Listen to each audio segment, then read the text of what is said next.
ISKCON ইস্যুতে সর্বোচ্চ গুরুত্ব দিয়ে সরকার ৩টি মামলা করেছে বলে হাইকোর্টকে অবহিত করেছে রাষ্ট্রপক্ষ।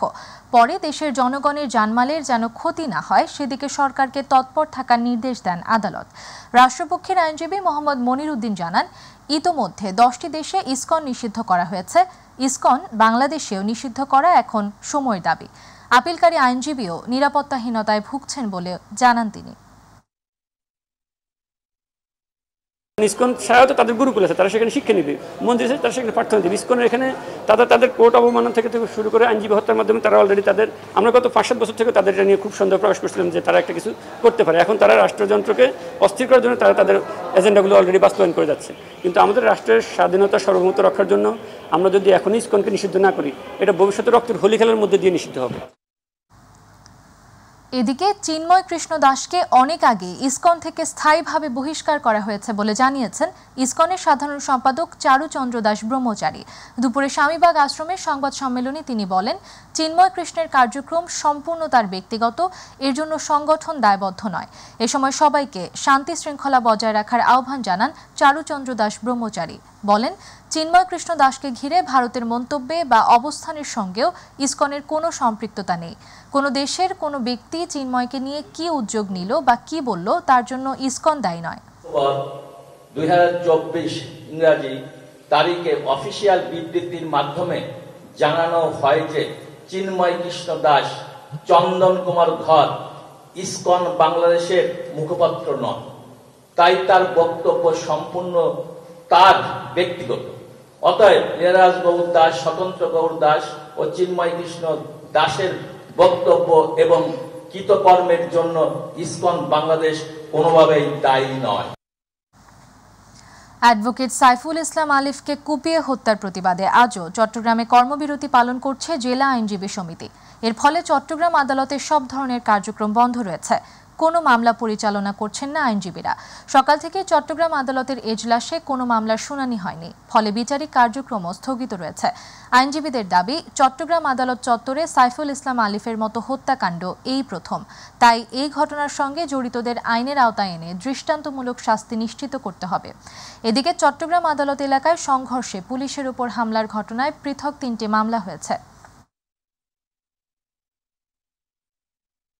রাজধানী ঢাকা সহ চট্টগ্রাম সহ বিভিন্ন ব্যক্তি আন্দোলনের নামে বিশৃঙ্খলা সৃষ্টি করছে, পুলিশ নীরব ভূমিকা পালন করছেন। আমরা মনে করি পুলিশের মধ্যে সরসেবুত রয়েছে, পেশির সরকারের বেতের এখন অবস্থান করছে। এই সরকারকে ব্যর্থ করতে চাই, আমরা ব্যর্থ হতে দেব না। অত্যন্ত পরিকল্পিতভাবে পতিত স্বৈরাচার দেশকে অস্থিতিশীল করার ষড়যন্ত্র করছে বলে মন্তব্য করেছেন বিএনপির মহাসচিব মির্জা ফখরুল ইসলাম আলমগীর। সকালে জাতীয় প্রেস ক্লাবে রাষ্ট্র পুনর্গঠনে লেখক শিল্পীদের ভূমিকা শীর্ষক মতবিনিময় সভায় তিনি এ কথা বলেন। মির্জা ফখরুল বলেন, আন্দোলনকে ভিন্ন খাতে নেয়ার অপচেষ্টা হচ্ছে। ন্যূনতম সংস্কার করেই নির্বাচন দেওয়া প্রয়োজন। অনৈক্য নয়, ঐক্য তৈরি করে দেশকে এগিয়ে নিতে হবে। তিনি আরো বলেন, ফ্যাসিবাদ দূর হয়েছে, কিন্তু তারা আবার ফিরে আসার চেষ্টা করবে। তাই নিজেরা শান্ত থেকে সবকিছু মোকাবিলা করতে হবে। এই ফ্যাসিবাদের পতন হওয়া দরকার। ফ্যাসিবাদকে সরিয়ে সত্যিকার অর্থেই জনমানুষের জন্য উপযোগী একটি রাষ্ট্র নির্মাণ করা দরকার, সমাজ নির্মাণ করা দরকার। তাদেরকে ঐক্যবদ্ধ। আমরা কেন এখানে বিভাজন সৃষ্টি করছি? আজকে বিভিন্ন জায়গায় বিভিন্ন কথা শুনলে রীতিমতো ভয় হয় যে আজকে আমরা এই সময় এখনই এটাকে আমরা পুরো আন্দোলনকে একটা ভিন্ন দিকে নেওয়ার চেষ্টা করছি।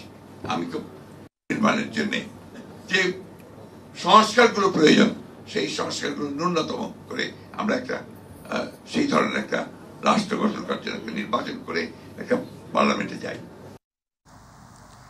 আগামী 2 সপ্তাহের মধ্যে আন্তর্জাতিক অপরাধ ট্রাইব্যুনালে অভিযোগ জানাবে বিডিআর বিদ্রোহের শহীদ পরিবারের সদস্যরা। পিলখানায় 57 অফিসার সহ 74 জন হত্যার বিচার এবং শহীদ সেনা দিবসের দাবিতে সংবাদ সম্মেলনে এসব অভিযোগ করেন শহীদ পরিবারের সদস্যরা। এ সময় শহীদ সেনা দিবস সহ 5 দফা দাবির কথা জানান তারা। বিডিআর বিদ্রোহের পেছনে ভারত ও সাবেক প্রধানমন্ত্রী শেখ হাসিনা সরাসরি জড়িত ছিল বলেও অভিযোগ করেন তারা। বলেন, এখন মামলার অবস্থান কি তাও জানে না পরিবারগুলো।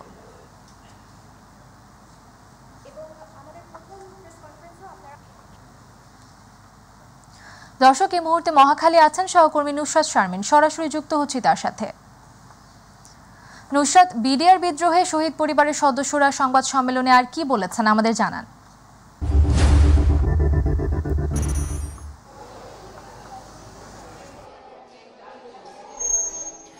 উর্মি, আপনাকে ধন্যবাদ। আপনি জানেন আমি এই মুহূর্তে রয়েছি মহাখালীর রাওয়া প্লাজায়। সেখানে কিন্তু আসলে আজকে আমরা দেখেছি 2009 সালের 25 এবং 26 ফেব্রুয়ারিতে যে সকল বিডিআর হত্যাকাণ্ড হয়েছে এবং পিলখানায় যেই 57 জন অফিসার সহ 74 জনের আসলে হত্যা করা হয়েছে নৃশংসভাবে, সেই হত্যার কিন্তু পুঙ্খানুপুঙ্খ তদন্ত এবং বিচারের দাবিতে সেই সাথে 25 ফেব্রুয়ারিকে আসলে তারা আন্তর্জাতিক শহীদ দিবস হিসেবে ঘোষণা করার জন্য কিন্তু আসলে তারা আমাদেরকে আজকে সম্মেলনে জানিয়েছেন।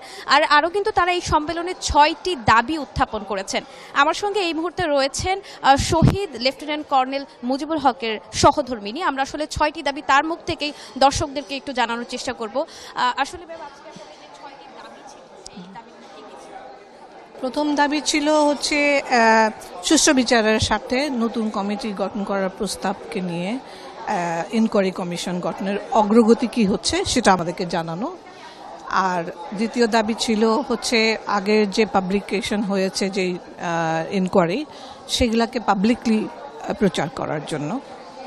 আরেকটি 4 নম্বর দাবি ছিল যে আমাদেরকে অফিসিয়ালি গ্যাজেট করে 2025-এর আগে 25শে ফেব্রুয়ারির আগে অ্যাকচুয়ালি 2025 সনের 25শে ফেব্রুয়ারির আগে শহীদ সেনা দিবস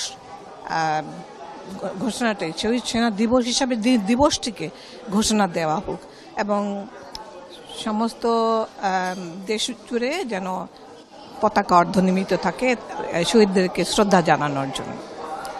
তারপরে 4 নম্বর ছিল হচ্ছে যে আমরা করে মানে অফিসিয়াল গ্যাজেট করে নিহত 57 সেনা কর্মকর্তাকে শহীদের মর্যাদায় যেন রাষ্ট্রীয়ভাবে করা হয়, মর্যাদা দেওয়া হয়। কারণ এটা আমরা শুধু সেনাবাহিনীর মাঝেই তো সীমাবদ্ধ থাকতে চাই না, কারণ এটা তো ন্যাশনাল একটা ইস্যু ছিল। এটা তার শুধু সেনাবাহিনীর একার কোনো অনুষ্ঠান ছিল না, মানে এরকম একটা হত্যাযজ্ঞ ছিল না।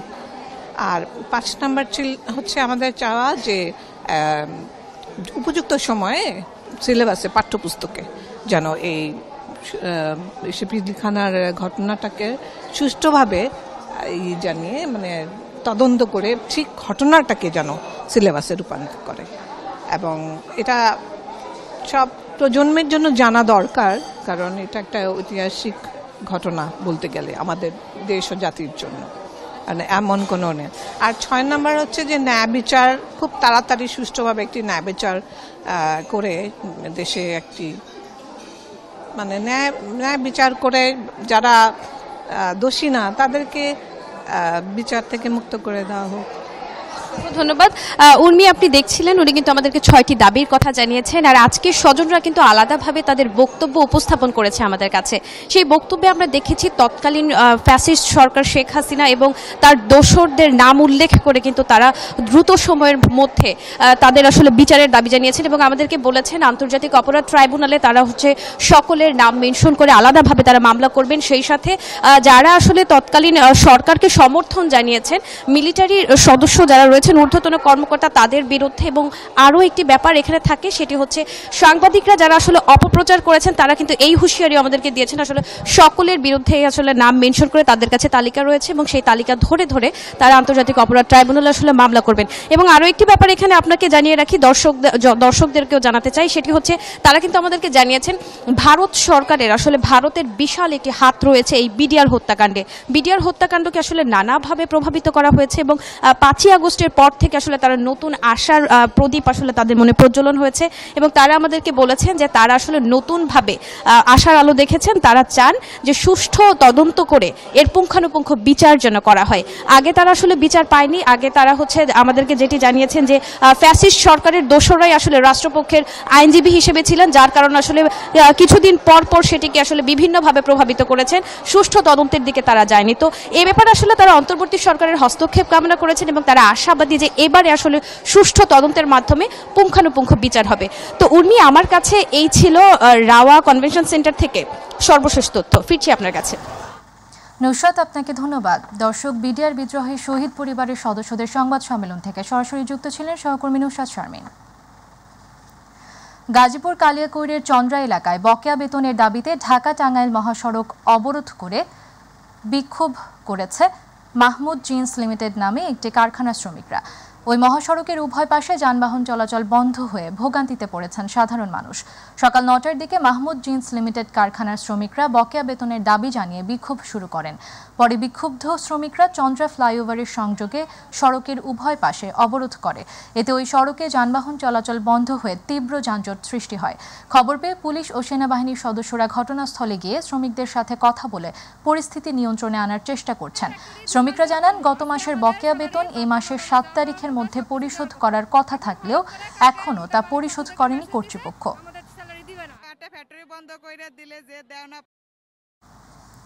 দর্শক, এই মুহূর্তে গাজীপুর থেকে শ্রমিক বিক্ষোভের খবর জানাচ্ছেন প্রতিনিধি KM শিশির।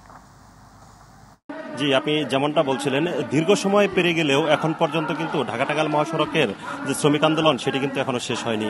এই মুহূর্তে আমি রয়েছি ঢাকা টাঙ্গাইল মহাসড়কের উত্তরবঙ্গের যে প্রবেশদ্বার রয়েছে চন্দ্রা এলাকায়। এখানে সকাল থেকে মাহমুদ জিন্স কারখানার শ্রমিকরা রাস্তা অবরোধ করে বিক্ষোভ করছে। সেই বিক্ষোভের ফলে উভয় দিকের যানবাহন দীর্ঘ সময় ধরে বন্ধ রয়েছে এবং সেই দীর্ঘ সময় বন্ধ থাকার কারণে কিন্তু রাস্তায় যাত্রী ও সাধারণ মানুষ বিভিন্ন ভোগান্তিতে পড়েছে। আসলে আমি বেশ কয়েকজন শ্রমিকের সাথে কথা বলেছি, তারা জানিয়েছেন যে তাদের বিভিন্ন যে দাবি দেওয়া এবং পেনশন স্কিম সহ কয়েক মাসের বেতন, সেগুলোর জন্য তারা মূলত রাস্তায় নেমেছে। আসলে এই যে মাহমুদ জিন্স কারখানা, সেই কারখানাটি গত 2 মাস আগে বন্ধ ঘোষণা করা হয়েছে। তারপর 28 তারিখে তাদের যে পাওনাদি ছিল সেগুলো পরিশোধ করার কথা ছিল, সেগুলো পরিশোধ না করে কোম্পানি কিন্তু গতকাল রাতে এখানে তাদের কারখানার ফটকে একটি নোটিশ টানিয়ে দেয়। তারপর থেকে আসলে শ্রমিকরা কিন্তু বিক্ষুব্ধ হয়ে রাস্তায় নেমেছে এবং ঢাকা টাঙ্গাইল মহাসড়ক অবরোধ করে রেখেছে। আমার আইন শৃঙ্খলা বাহিনীর সাথে কথা হয়েছে, তারা জানিয়েছেন যে সকালবেলা শ্রমিকদের সাথে কিছুটা বৈঠক করেছিল, কিন্তু শ্রমিকরা তাদের কথা মানেনি। ফলে কিন্তু এখন পর্যন্ত ঢাকা টাঙ্গাইল মহাসড়ক অবরোধ রয়েছে। এখন তারপর থেকে কিন্তু আইন শৃঙ্খলা বাহিনীর কোনো তৎপরতা এই ঢাকা টাঙ্গাইল মহাসড়কে আমরা দেখতে পারিনি। আসলে এই যে প্রেক্ষাপট, সেই প্রেক্ষাপটে ঢাকা টাঙ্গাইল মহাসড়ক যেন এক অভিশপ্ত রাস্তায় পরিণত হয়েছে।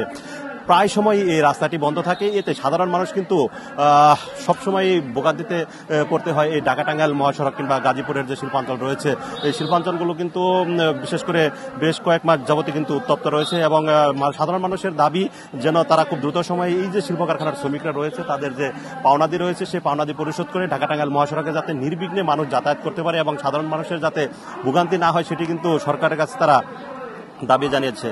সব মিলিয়ে বলা চলে এই প্রেক্ষাপট এবং এই শ্রমিক আন্দোলন কখন শেষ হবে সেটি কিন্তু এখনো বলা যাচ্ছে না। অন্যদিকে শ্রমিকরা কিন্তু কঠোর অবস্থানে রয়েছে, তাদের যে বেতন, তাদের যে পাওনাদি সেটি ছাড়া কিন্তু এই রাস্তা থেকে তারা যাবে না। অন্যদিকে আইন শৃঙ্খলা বাহিনী তাদের কিন্তু কোনো তৎপরতা এখন পর্যন্ত আমরা দেখতে পারিনি এই ঢাকা টাঙ্গাইল মহাসড়কে। এই ছিল আমার কাছ থেকে গাজীপুরের চন্দ্রা থেকে সর্বশেষ অবস্থা শ্রমিক আন্দোলনের। শিশির, আপনাকে ধন্যবাদ। দেশের উপকূল ও উপকূলীয় জমি ও পরিবেশ সুরক্ষা নীতিমালা না থাকায় অবৈধ দখল ও ভবন নির্মাণ থামছে না বলে মন্তব্য করেছেন রিজওয়ানা হাসান। সকালে সেগুনবাগিচায় নগর উন্নয়নে অধিদপ্তর আয়োজিত পায়রা বন্দর নগরী ও কুয়াকাটা উপকূলীয় অঞ্চলের পরিবেশ পর্যটন ভিত্তিক সমন্বিত পরিকল্পনা প্রণয়ন শীর্ষক সমাপ্ত প্রকল্পের প্রস্তাবনা বাস্তবায়ন সংক্রান্ত সেমিনারে এসব কথা বলেন পরিবেশ উপদেষ্টা। অনুষ্ঠানে পায়রা বন্দর নগরী ও কুয়াকাটা উপকূলীয় অঞ্চলের পরিবেশ পর্যটন ভিত্তিক সমন্বিত পরিকল্পনা প্রস্তাবনা উপস্থাপন করা হয়।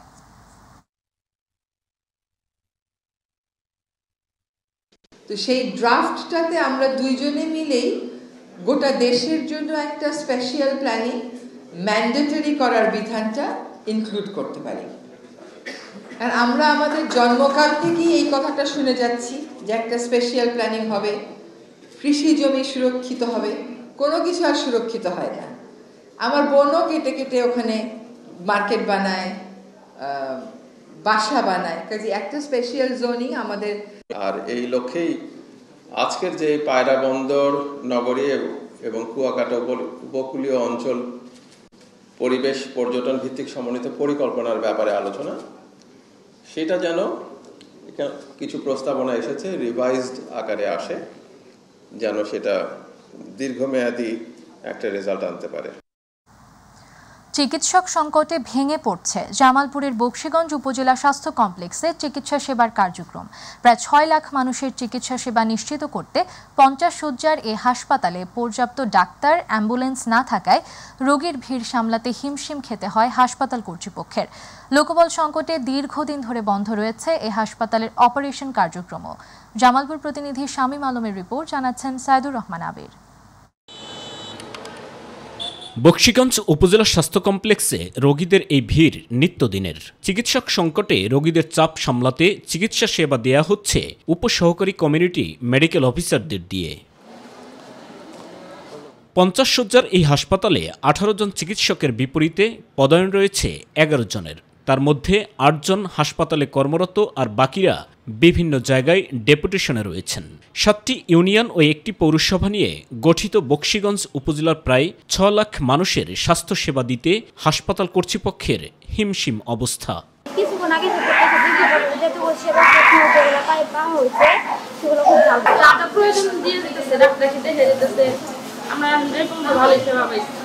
একসময় হাসপাতালে সিজারিয়ান সহ অন্যান্য অপারেশন নিয়মিত হলেও চিকিৎসক সংকটে দীর্ঘদিন ধরে বন্ধ অপারেশন কার্যক্রম। কাঙ্ক্ষিত সেবা না পেয়ে দুর্ভোগের শিকার হয়ে রোগীদের যেতে হয় বাইরের কোনো ক্লিনিক অথবা ২৫০ শয্যার জামালপুর জেনারেল হাসপাতালে। এতে চিকিৎসা খরচ বেড়ে যাওয়ায় বিপাকে পড়তে হচ্ছে চরাঞ্চলের নিম্ন আয়ের মানুষদের। উনি যে সুযোগ সুবিধা দিয়েছিল সমাজ সেবা থেকে চিকিৎসা করাইছে, আসছে, ভালো মন্দ জিজ্ঞাসা করছে, কিন্তু ওই সুবিধাটা এখন পাইনি। ডাক্তারেরা ঠিক আছে, সবকিছু ভালোই হইতেছে। আমি লোকের মুখে যা শুনছি তার থেকে অনেক আমি বাস্তব প্রমাণ অনেক ভালো। দায়িত্বরত কর্মকর্তারা জানান, সীমিত জনবল দিয়ে সর্বোচ্চ সেবা প্রদানের চেষ্টা চালিয়ে যাচ্ছেন তারা। উপসহকারী কমিউনিটি মেডিকেল অফিসারদের দিয়েও চিকিৎসা সেবা দেয়া হচ্ছে। রোগীরা কতটা সন্তুষ্ট আমাদের সেবায়, এবং আমাদের প্রচুর রোগী এখানে সেবা নিয়ে যান। আমরা আমাদের সাধ্যমতো চেষ্টা করি, এবং রোগীরা আমরা যতটুকু খেয়াল করি আমাদের প্রতি তারা সন্তুষ্ট। নদীবেষ্টিত চরাঞ্চল ও পাহাড়ি এলাকা নিয়ে গঠিত এই উপজেলার বেশিরভাগ মানুষই দরিদ্র। চরাঞ্চলের ৬ লক্ষাধিক মানুষের স্বাস্থ্যসেবা নিশ্চিত করতে দ্রুত চিকিৎসক নিয়োগ দেওয়া হবে, এমন প্রত্যাশা এ অঞ্চলের মানুষের। সাইদুর রহমান আবির, মাই টিভি নিউজ ডেস্ক। ২ মাসেরও বেশি সময় ধরে দুঃসহ যানজটে ভুগছে ব্রাহ্মণবাড়িয়া শহরবাসী। কোথাও এতটুকু রাস্তা ফাঁকা নেই। এই যানজটের প্রধান কারণ অবৈধ ব্যাটারি চালিত রিক্সা ও ইজি বাইক। এছাড়া অতিরিক্ত ভাড়া আদায়ের অভিযোগ রয়েছে চালকদের বিরুদ্ধে। প্রতিনিধি আফম কাউসার ইমরানের রিপোর্ট, জানাচ্ছেন শামস তাবরিজ উচ্ছ্বাস। ছাত্র জনতার আন্দোলনে দেশের পট পরিবর্তনের পর সুযোগ বুঝে আশপাশের এলাকা থেকে শহরে ঢুকে পড়েছে অবৈধ ব্যাটারি চালিত রিক্সা ও ইজি বাইক। এতে করে নিত্যদিনের দুর্বিষহ যানজটে নাকাল ব্রাহ্মণবাড়িয়া শহরবাসী। সকাল হতে না হতে ইজি বাইক আর রিক্সায় ছেয়ে যায় শহরের প্রতিটি রাস্তা। সময়ের সঙ্গে পাল্লা দিয়ে বাড়তে থাকে যানজটের মাত্রা। রাত 10টা অবধি অসহনীয় যানজটে ভোগে পৌরবাসী। মধ্যপাড়া থেকে আমি যদি কুমারশীলপুরে আসি 30 টাকা নিয়ে নেয়, আগে যেখানে ছিল 20 টাকা, এখানে ভাড়া 30 টাকা। যে কোনো দিক দিয়ে যাওয়ার জন্য খুবই কষ্ট করে দাঁড়ায়, মানে একটা রুট ক্রস করতে আজকাল 10 মিনিট লাগে যায়। এতে জরুরি কাজে শহরে বের হওয়া সাধারণ মানুষ ভোগান্তিতে পড়েন, তেমনিভাবে নষ্ট হয় গুরুত্বপূর্ণ কর্মঘণ্টাও। অন্যদিকে যথাযথ মনিটরিং না থাকায় ভাড়া নিয়ে নৈরাজ্য দিন দিন বেড়েই চলেছে ইজি বাইক ও অটোরিকশা চালকদের। অবৈধ রিক্সারি যেটি আছে এটি মনে হয় আমরা যদি লাইসেন্স হলে ঢুকি 100, ওরা ঢুকে 500। লাইসেন্স যারা পাইছে তারা 8টা 10টা ঘুরে পাইছে, আমরা একটা পাইছি না, আমরা লাইসেন্স চালাই যায়, আমরা লাইসেন্স পাই না। এদিকে জেলা পুলিশের ট্রাফিক বিভাগ যানজট কমাতে প্রতিদিন অভিযান পরিচালনা করছে লাইসেন্সবিহীন যানবাহনের বিরুদ্ধে। অন্যদিকে পৌর প্রশাসক বলছে, পৌর এলাকায় ব্যাটারি চালিত রিক্সা ও ইজি বাইক চালকদের বিরুদ্ধে যে সকল অভিযোগ রয়েছে সে বিষয়ে তদন্ত কমিটি করা হয়েছে। আমরা মাইকিং করতেছি যাতে কোনো অবৈধ রিক্সা এবং পৌরসভার ভিতরে সিএনজি না ঢুকে। রুগী নিয়ে আসে যদি কোনো সিএনজি, আমরা ওইটাকে একটু স্যাক্রিফাইস করার চেষ্টা করি, আর বাকি যারা আসে তাদেরকে আমরা আইনের আওতায় আনি। অনেকের 30-40টা করেও লাইসেন্স রয়েছে বলে আমরা অভিযোগ পেয়েছি। অভিযোগ তদন্ত করার জন্য আমরা একটা কমিটি করে দিয়েছি, তারা তদন্ত করছে। তদন্ত রিপোর্ট পেলে আমরা এই লাইসেন্সগুলো বাতিলের বিষয়ে ব্যবস্থা গ্রহণ করব। আর নিয়মিত আমাদের পুলিশ বাহিনীর সাথে পৌরসভার আমাদের নিয়মিত অভিযান পরিচালনা হচ্ছে। যানজট নিরসন ও ভাড়া সহনীয় পর্যায়ে নিয়ে আসতে সংশ্লিষ্ট কর্তৃপক্ষ প্রয়োজনীয় পদক্ষেপ নেবে, এমনটাই প্রত্যাশা সকলের। শামস তাবরিজ উচ্ছ্বাস, মাই টিভি নিউজ ডেস্ক। বৈষম্য বিরোধী আন্দোলনে শহীদ আবু সাইদ সহ অন্য শহীদদের নিয়ে বিরূপ মন্তব্যের অভিযোগে দায়ের করা মানহানির মামলায় সাময়িক বরখাস্ত সহকারী কমিশনার তাপসী তাবাসসুম উর্মি আদালতে আত্মসমর্পণ করে জামিন পেয়েছেন। সকালে তিনি ঢাকার মেট্রোপলিটন ম্যাজিস্ট্রেট মোহাম্মদ ইমরান আহমেদের আদালতে আত্মসমর্পণ করে আইনজীবীর মাধ্যমে জামিন আবেদন করেন। বাদীপক্ষে তার জামিনের বিরোধিতা করা হয়। শুনানি শেষে আদালত তার জামিন মঞ্জুর করেন।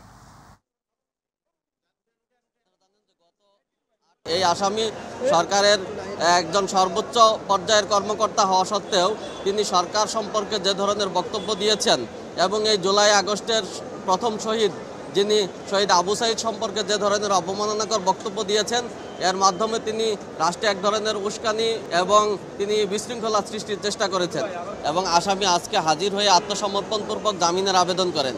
বিজ্ঞ আদালত আসামির আবেদন 500 টাকা বন্ডে সেই জামিনের আবেদন মঞ্জুর করেছেন।